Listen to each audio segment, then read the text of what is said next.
Bonjour à tous, vous suivez le 6h30. Le chef de l'État, le président Alassane Ouattara, a dirigé jeudi une réunion du Conseil national de sécurité. Il a d'abord entendu une communication du ministre d'État, ministre de la Défense Ahmed Bakayoko, un communiqué relatif à la situation sécuritaire dans le nord du pays après l'attaque d'un poste mixte de gendarmerie et de l'armée à Kafolo dans la sous-préfecture de Sikolo. Je vous propose d'écouter le communiqué final qui a sanctionné la rencontre. Au titre du ministère de la Défense, le Conseil a été informé par le chef d'état-major général des armées de l'attaque survenue dans la nuit d'hier d'un poste avancé de Fassi dans le nord-est de la Côte d'Ivoire. Le chef d'état-major général a produit un communiqué qui fait état d'un bilan d'une dizaine de morts, des blessés. Également, le président de la République, chef suprême des armées, a présenté toutes ses condoléances aux forces armées et aux familles endeuillées.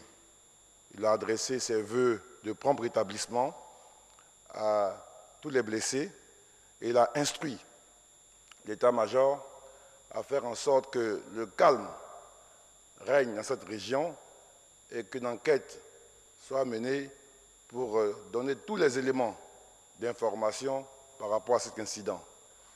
Et une opération de ratissage à court en ce moment pour rattraper et neutraliser tous les terroristes auteurs de cette attaque. Le président de la République a tenu d'abord à rassurer les populations sur son engagement à tout mettre en œuvre, à donner tous les moyens pour que notre pays soit en paix et pour nous faire confiance. C'est vrai que ça et là, il peut y avoir des attaques, mais ce qu'il faut observer, ce sera toujours notre capacité à faire face, et très rapidement.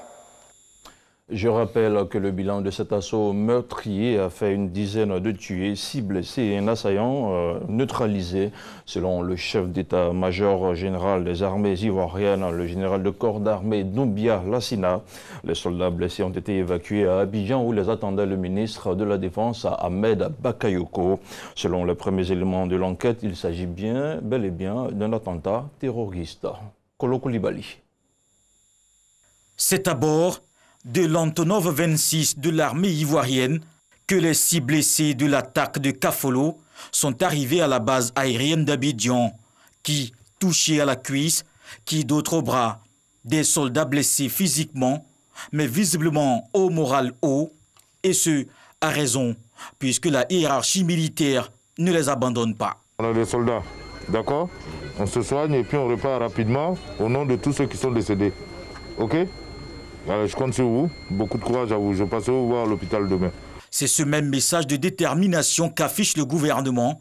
Le ministre d'État, ministre de la Défense, Ahmed Bakayoko, était lui-même à l'aéroport pour accueillir les 6 blessés. Quelques moments d'échange pour réconforter les hommes revenus du front. Une attaque qui a commencé vers 3 h du matin. Une attaque hier nuit dans la localité de Kafolo, nord-est de la Côte d'Ivoire. On nous a signalé des blessés et immédiatement on a déployé l'armée de l'air afin de ramener très rapidement nos blessés. C'est une attaque terroriste. Immédiatement il y a eu un renfort. Nous sommes en plein ratissage. Les hommes sur le terrain à Kafolo ont aussitôt reçu du renfort. Le gouvernement n'entend pas s'arrêter là. Représailles ou pas, la seule réponse des États, c'est de faire face. Nous nous organisons pour faire face. On avait des informations sur cette menace des narcotrafiquants et alliés aux terroristes pour avoir un accès à une zone portuaire. La Côte d'Ivoire était effectivement dans la zone de mine. Nous avons pris des dispositions, mais là, nous ferons le point de cette attaque-là et puis renforcer notre présence autour de la frontière. Et je pense qu'immédiatement, il y aura du renfort aérien et le ratissage permettra, j'en suis sûr, de neutraliser ceux qui ont fait ça. Les forêts sont toujours très difficiles à surveiller.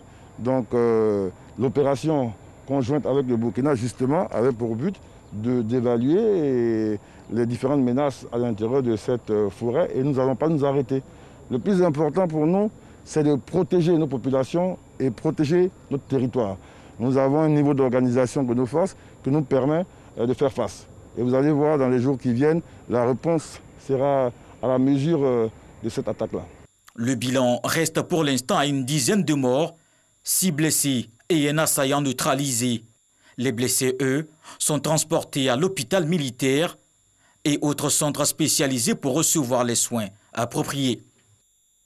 Toujours dans l'actualité dans notre pays, la réunion du Conseil national de sécurité a également fait le point sur l'évolution de la situation de la maladie à coronavirus et les mesures prises pour mieux coordonner la lutte.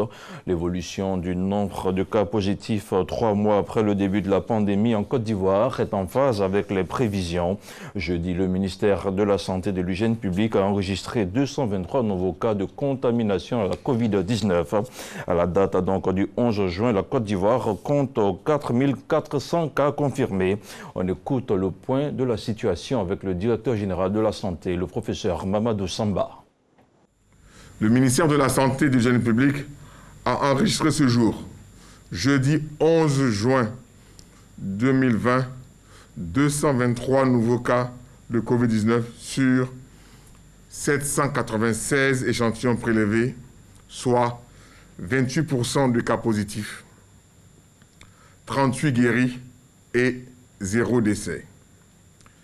À la date du 11 juin 2020, la Côte d'Ivoire compte donc 4404 cas confirmés, dont 2212 personnes guéries, 41 décès et 2151 cas actifs.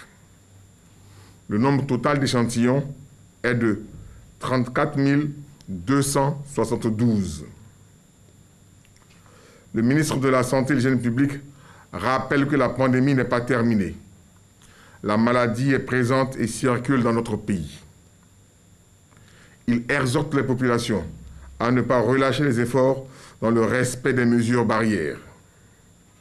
Ces mesures ont pour objet de vous protéger et de protéger les autres.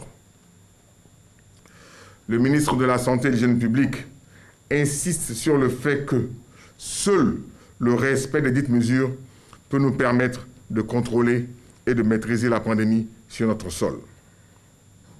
Si vous toussez, avez de la fièvre et des difficultés respiratoires, n'hésitez pas à vous rendre dans un des centres d'accueil et de dépistage Covid-19 ou appeler les numéros gratuits suivants, le 101, le 119, le 125 et le 143. Le ministre de la Santé et de l'Hygiène publique remercie et félicite tous les acteurs du système de santé pour leur engagement et leur dévouement dans la lutte contre la pandémie. Un mot d'éducation à présent, l'évaluation finale du CPE session 2020 à laquelle les candidats officiels et libres devaient prendre part est suspendue pour cause de la pandémie à coronavirus. Comme l'a indiqué la ministre de l'Éducation nationale, de l'enseignement technique et de la formation professionnelle au cours d'une rencontre avec la presse la semaine dernière. Mais depuis hier, de nouvelles mesures ont été arrêtées. Ainsi donc, sur instruction de Kandia Camara et dans un souci d'équité, les candidats libres au nombre de 6 596 repartis sur l'ensemble du territoire national vont subir les épreuves de l'examen du CPE 2020, simultanément à l'examen blanc numéro 2 des candidats officiels. Les sujets de cette évaluation à venir sont du même format que ceux des examens de fin d'année et les modalités du déroulement des épreuves demeurent inchangées, toute chose qui garantit la crédibilité et la validité de cet examen. Dans l'actualité internationale, la Cour pénale internationale a rejeté jeudi la décision du président américain Donald Trump d'organiser, sinon d'autoriser des sanctions économiques contre les responsables de la dite Cour. Il s'agit de sanctions pour dissuader la juridiction de poursuivre des militaires américains pour leur implication dans le conflit en Afghanistan. Des sanctions rejetées par la Cour pénale internationale à travers un communiqué ajoutant que ces mesures, et je cite, entravent notre effort commun pour combattre l'impunité et garantir la mise en œuvre de l'obligation de rendre compte d'atrocités de masse.